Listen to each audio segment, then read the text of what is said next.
আসসালামু আলাইকুম কৃষক বন্ধুরা, সবাই কেমন আছেন? আশা করি সবাই ভালো আছেন। এই মুহূর্তে যে যেখানে বসে আমার এই প্রতিবেদনটি দেখছেন সকলকে জানাই শুভেচ্ছা এবং অভিনন্দন। আজকের যে বিষয়টি নিয়ে আলোচনা করব সেটা হলো ধানে মাজরা পোকা। এই মাজরা পোকা থেকে আমরা কিভাবে আমাদের জমিকে রক্ষা করতে পারি সেই বিষয় নিয়ে আলোচনা করব। আশা করি সবাই সাথে থাকবেন। ধানের প্রধান ক্ষতিকারক পোকার মধ্যে সবচেয়ে ভয়ানক পোকা হলো এই মাজরা পোকা। এই পোকা যদি প্রথমত আক্রমণ করে তাহলে এর ক্ষতির পরিমাণ দাঁড়ায় প্রায় 13 থেকে 26%। আর যদি তীব্র আকারে ধারণ করে তাহলে দেখা যায় প্রায় 30 থেকে 70% পর্যন্ত ধান নষ্ট করে দেয়। এই পোকা সাধারণত চৈত্রের শুরুর দিকে তীব্র আকার ধারণ করে এবং বৈশাখ ও জ্যৈষ্ঠ এই 3 মাসে প্রচুর পরিমাণ আক্রমণ করে এবং এই আক্রমণটা আবার কিন্তু কমে যায় আষাঢ় শ্রাবণ মাস আসলে। মাজরা পোকা কিন্তু একসাথে অনেকগুলো মিলে আক্রমণ করে। আপনারা যে ভিডিও স্ক্রিনে দেখতে পাচ্ছেন, এরা কিন্তু দেখেন উড়তে সময় ডিম পারে, লার্ভা ছড়িয়ে ফেলে যায় কিন্তু এই যে পাতার উপরে দেখেন, সেই ডিম ফুটে প্রচুর পরিমাণে বাচ্চা বের হয়ে চলে যায় ধান গাছের গোড়ার দিকে।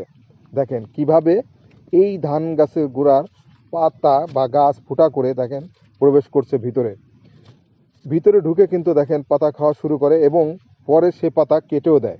তখন সেই পাতা শুকিয়ে মরে যায়, দেখতে ঠিক সোনের মতো দেখা যায়।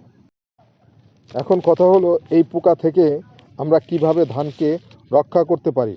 অবশ্যই কীটনাশক অথবা ধানের ক্ষেতের মধ্যে ডাল জাতীয় বা কঞ্চি জাতীয় যদি আমরা গেড়ে রেখে দিতে পারি, দেখা যায় সেই ডালের উপরে পাখি এসে বসে, সেই পাখি বিভিন্ন মাজরা পোকা বা পাতা মোড়ানো পোকা খেয়ে থাকে।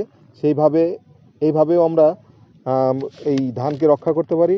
আরেকটা ভাবে সেটা হলো আপনার কীটনাশকের মাধ্যমে স্প্রে করে এটা আমরা রক্ষা করতে পারি। চলুন তাহলে আমরা জেনে নেই কী ধরনের কীটনাশক আমরা জমিতে ব্যবহার করব এবং কোন কীটনাশকগুলো ভালো। এই যে কীটনাশকগুলোর কথা বলবো বন্ধুরা, এই কীটনাশকগুলো আমি অনেক কীটনাশক ব্যবহার করেছি। আমি নিজেও একজন কৃষক, সেই হিসাবে বলছি আমি অনেক কীটনাশক ব্যবহার করেছি। অনেক কীটনাশকের গুণাগুণ আমার সম্বন্ধে বেশ ধারণা আছে। তার মধ্যে যে কীটনাশকগুলো আমি ভালো রেজাল্ট পেয়েছি সেই কীটনাশকগুলো আপনাদের সামনে আমি তুলে ধরছি।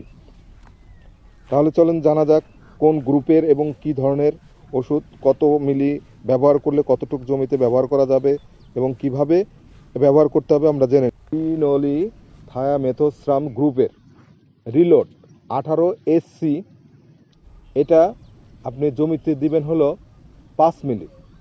5 মিলি জমিতে 10 লিটার পানির সাথে ভালো করে মিশিয়ে আপনি 5% জমি স্প্রে করতে পারেন।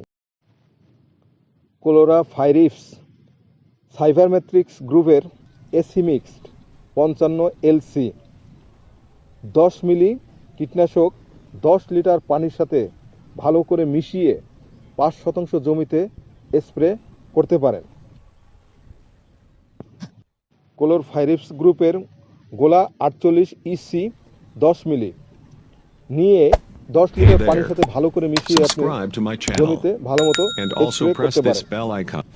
আলহামদুলিল্লাহ, আশা করি আপনার এই কীটনাশকেই আপনার ধান অন্তত 30 দিনের জন্য আপনি নিশ্চিন্ত থাকতে পারবেন, এর মধ্যে কোনো পোকামাকড় আর আক্রমণ করতে পারবে। বন্ধুরা ভালো থাকবেন, যে যেখানে আছেন ভালো থাকবেন, সুস্থ থাকবেন।